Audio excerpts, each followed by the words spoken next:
So in question number 24 we have to check is this function is continuous which is defined as this. तो क्या करेंगे, वैसे तो preliminary अगर हम इसे चेक कर ले खाली स्क्रीनिंग से तो देखो क्या होगा कि x इक्वल टू 0 है तो 0 ये function, when x is not equal to 0 तो या तो प्लस आएगा 0 प्लस h या 0 माइनस h, 0 प्लस h आएगा तो यहाँ h स्क्वायर आएगा और माइनस h आएगा तब भी h स्क्वायर आएगा, और जब h की वैल्यू 0 रखोगे तो पूरा 0 हो जाएगा। तो 0 के लेफ्ट में 0 के राइट में और 0 पे क्या है 0, ठीक है। फिर भी एक बार दिखा देते हैं कैसे, limit x tends to 0 negative F x, कितना होगा ये लिमिट, गौरव ये प्रोसेस समझ में आया, ये दो स्टेप बहुत क्रूशियल है। देखो limit x tends to 0 negative F X लिखने के बाद ना ये लिखते हैं h टेंड्स टू 0 f, और जो ये है 0 माइनस h, 0 नेगेटिव था ना तो 0 माइनस और h, ठीक है, वेयर h टेंड्स टू 0। अब देखो अगर fx है, कुछ सोचो fx है तो x square sine 1 upon x, अगर मैं t रख दूं तो t square sine 1 upon t, तो ऐसे अगर 0 माइनस h रखूंगा तो माइनस h का whole square sine 1 upon minus h, है ना।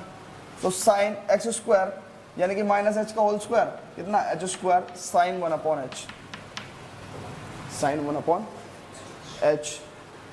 अब h की आप लिमिट पुट करोगे, ठीक है, तो 0 इंटू एनीथिंग क्या होगा 0,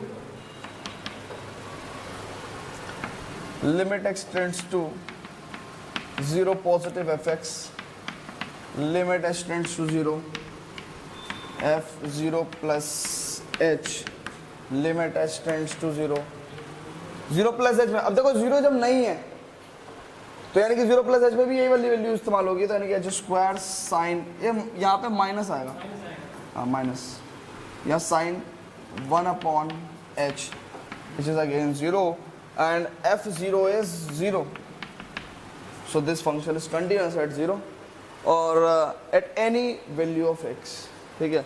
तो pause the video to note it down. तो 25th question में we have to check this function is whether continuous or not, ठीक है। So we'll check it on 0 at x equal to 0. So let's check left hand limit x tends to 0 negative fx. This will what?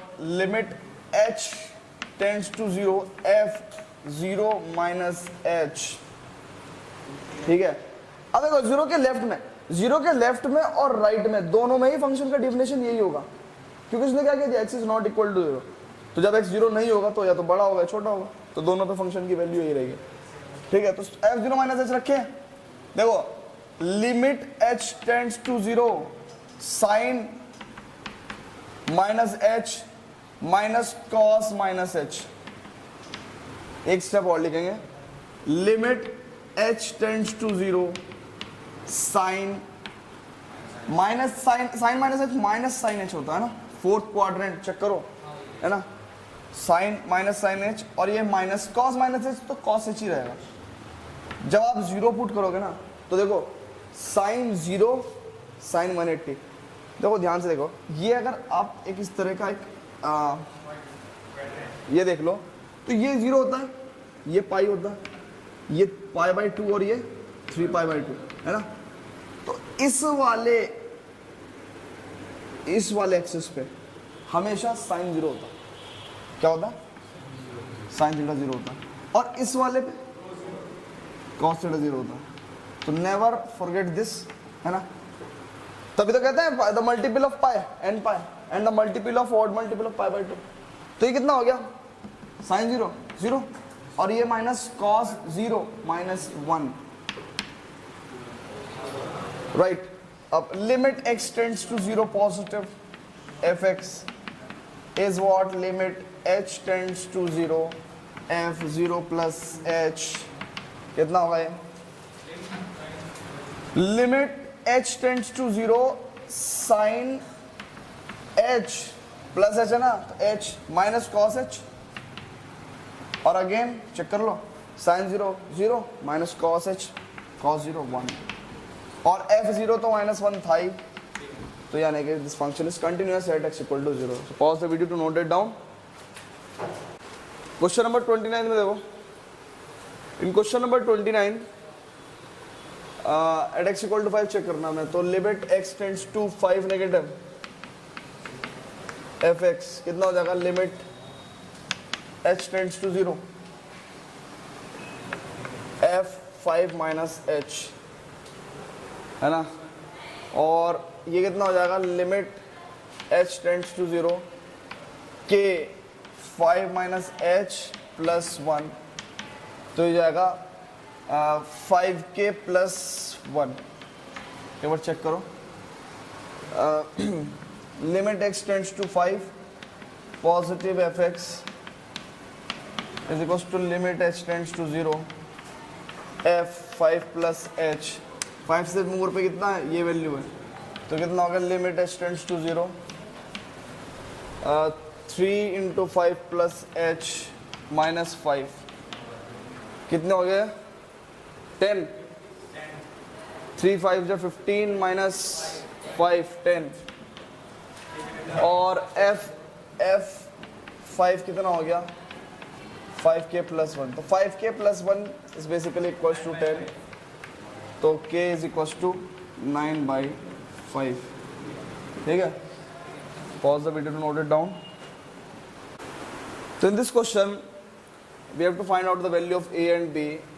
The function is defined as this. So we will check the continuity. उसमें लिखा हुआ है इसने कि ये function continuous है, तो ये फंक्शन 2 पे भी कंटिन्यूअस होगा, 10 पे भी कंटिन्यूअस होगा, तो 2 पे कंटिन्यूटी चेक कर, 2 पे कंटिन्यूटी वाली लगाते हैं, तो देखो कितना होगा, x की जो लिमिट है, देखो ध्यान से देखो, फंक्शन की वैल्यू 2 पे और 2 के लेफ्ट में यही रहेगी, तो लिमिट निकालने की तो जरूरत नहीं है ना, कांस्टेंट है, आधी बात समझना, तो सिर्फ लिमिट राइट हैंड साइड में निकालना, तो limit at x tends to 2 positive F x is what, limit h tends to 0 f2 plus h, और ये कितना हो जाएगा, limit h tends to 0 a into 2 plus h plus b,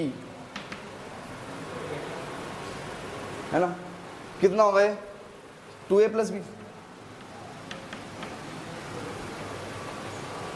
अभी 2a plus B किसके इक्वल है, left hand के equal, that is 5, और फंक्शन की वैल्यू, तो एक रिलेशन तो यहां से आया 2a plus B equal to 5। आ रही बात समझ में, है ना, आ रही, अच्छा। फिर 10 पे देखो, देखो 10 के राइट में चेक करने की जरूरत नहीं है, और 10 पे चेक करने की जरूरत नहीं है, 21 ही रहेगी वैल्यू, तो 10 के लेफ्ट में करना है। मैं यहाँ पे ऐसे कर रहा हूँ, आप जो है ना बोर्ड में अगर ये क्वेश्चन पूछा गया तो पूरा ढंग से दिखा दूंगा, एक 2 स्टेप और लग जाएंगे। Limit x tends to 10 negative F x,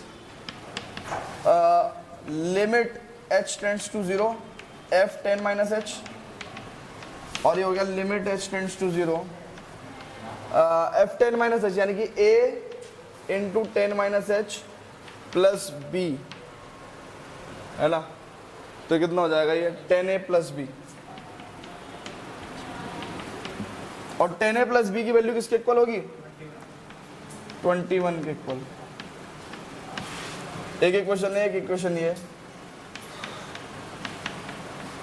solve करें इसे, तो कितना हो जाएगा, सबट्रैक्ट करते हैं तो देखो कितना होगा, 8a इक्वल टू 16, तो a इक्वल टू तो 2 आ गया,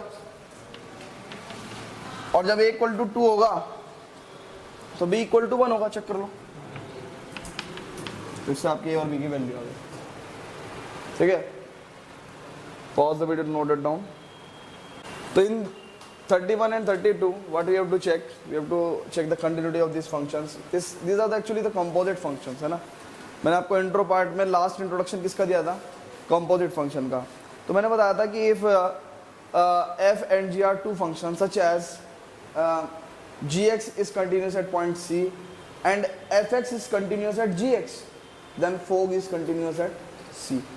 तो देखेंगे अगर इस फंक्शन को ध्यान से देखो तो एक कंपोजिट फंक्शन है, कैसे, मान के चलो ये एक तो px है ना, px कितना हो गया cos x, और एक qx हो गया, वो कितना हो गया x स्क्वायर, ठीक है। तो अगर मैं p ऑफ qx कहूं तो क्या होगा, p ऑफ qx, और जहां पे x था वहां पे qx आएगा, इट इज x स्क्वायर। आ रही बात समझ में? अब देखो ये जो p ऑफ qx है यही fx है, जो पी ओ क्यू एक्स है यही क्या है, एफ एक्स है। तो ये फंक्शन कंटिन्यूस कैसे होगा, कैसे बताएंगे, कारण क्या बताएंगे। देखो जो क्यू एक्स है वो एक पॉलिनोमियल फंक्शन है, it is continuous at any real value of x, any. तो ठीक है, ये कंटिन्यूस है। और जब क्यू एक्स एक्स स्क्वायर है यानी कि रियल फंक्शन, तो ये भी क्या देगा, एक रियल नंबर ही देगा ना भाई। एक्स स्क्वायर से क्या आएगा, एक रियल नंबर ही आएगा। अच्छा, तो cos x जो है, अब ये cos x भी कंटिन्यूस होता है किसी भी x के लिए, तो जाहिर सी बात है ये एक्स स्क्वायर के लिए भी कौन सा। आ रही बात समझ में आपके, ये फंक्शन कंटिन्यूस है eight any value of x, और ये फंक्शन कंटिन्यूस होगा ये भी eight any value of x। तो ये x की जब किसी भी वैल्यू के लिए होगा तो एक्स स्क्वायर की भी किसी वैल्यू के लिए जो है कंटिन्यूस होगा। तो रीजन क्या है, कंपोजिट फंक्शन वाला, कि this function is continuous at any x and this function is continuous at any value of qx. So this whole composite function is continuous at any value of x. आ रही बात समझ में? तो एक बार मैं reason लिख दे रहा हूँ, फिर आपको वही चीज लिखनी है। qx is continuous at any x belongs to R and px is continuous at any value of qx where x belongs to R, है ना। तो it implies p of qx is also continuous, और p of qx क्या माना हमने, fx। तो क्या है, p of qx जो है वही तो fx है, cos x स्क्वायर, तो fx is continuous। Same logic will goes with this question, and the next two questions we'll check. 32 minus modulus cos x, ये दो फंक्शन है, चेक करो। एक तो है px माइनस मॉडुलस x, और एक है qx cos x। ये भी किसी रियल वैल्यू के लिए कंटिन्यूस, ये भी किसी रियल वैल्यू के लिए कंटिन्यूस, किसी भी रियल वैल्यू में। तो ये p ऑफ qx क्या होगा, ये भी तो कंटिन्यूस होगा ना, p ऑफ qx। अब देखो p ऑफ qx कितना है, cos x, और cos x जब रखोगे यहाँ तो कितना होगा, माइनस मॉड cos x। तो ये भी कंटिन्यूस होगा ना, तो ये किसके इक्वल है, fx के इक्वल। तो रीजन बिल्कुल सेम यही वाला, वही आप लिख देंगे। ठीक है, समझ में आया। चलो फिर pause the video to note it down. कहाँ पे, हाँ ये माइनस ही है, मैंने अपन से क्यों लिखेंगे जब cos x कंटिन्यूस है, क्यों लिखेंगे, क्वेश्चन में लगा रखा, इस वाली बुक में है माइनस cos x। अच्छा ये मेरे ख्याल से मिसप्रिंट है, इक्वल टू है ये, अच्छा इक्वल टू है, कोई बात नहीं, अब इक्वल टू का साइन लगाना, तो ये माइनस हट जाएगा यहाँ से। अब और सही हो गया क्वेश्चन देखने में, ठीक है। इस function is continuous, again minus में कोई फर्क नहीं होगा, ठीक है। तो pause the video to note it down. So these are the last two questions 33 and 34। Again previously जो हमने 31st में और सेकंड में जो लॉजिक लगाया ना वही है। देखो फिर से अगेन कॉम्पोजिट फंक्शन, बस आपको कॉम्पोजिट फंक्शन में ये देखना है कि वो कैसे कंपोज हो रहा है, वो दो फंक्शन कौन से हैं, ठीक है, या वो तीन फंक्शन कौन से हैं। तो देखो इसे ध्यान से देखो, ये दो फंक्शन है, एक पी एक्स है साइन एक्स और एक क्यू एक्स है मॉड एक्स, है ना। ये मॉडुलस फंक्शन होता है, किसी भी वैल्यू एक्स की किसी भी वैल्यू के लिए क्या होगा, कंटिन्यूस होगा। और ये साइन एक्स, बशर्ते आपको पता होना चाहिए कि मॉडुलस फंक्शन क्या है, ये कहाँ पे कंटिन्यूस होता है, पॉलिनोमियल या फिर ट्रिग्नोमेट्रिक फंक्शंस कहाँ कहाँ कंटिन्यूस होता है। तो यानी कि at any value of x ये कंटिन्यूस होगा, और at any value of x ये भी कंटिन्यूस होगा। तो p of q x which is what, nothing but sine mod x and which is equal to f x, है ना। तो क्योंकि क्यू एक्स, रीजन वही लिखेंगे जो इससे 31st क्वेश्चन में लिखा कि Q x is continuous at any x belongs to R and px is continuous at any value of qx where x belongs to R.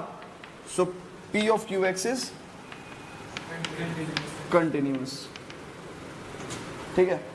ऐसे ही सेम ये फंक्शन है 34, मैंने आपको बताया इन question number 34 we have to check find all the point of discontinuity of f, ठीक है, all the point of discontinuity। अब यहाँ पे ध्यान से देखो, देखो ये भी मॉडुलस फंक्शन, ये भी मॉडुलस फंक्शन, ठीक है। मॉडुलस फंक्शन क्या होता है मानसू, कंटिन्यूस होता है, ये भी मॉडुलस फंक्शन। और अगर ये पी एक्स है और ये क्यू एक्स है तो p x is continuous function, q x is continuous function, तो p x minus q x will also be a continuous function. ठीक है, तो here our exercise ends, we have to start differentiability next. तो pause the video to note it down.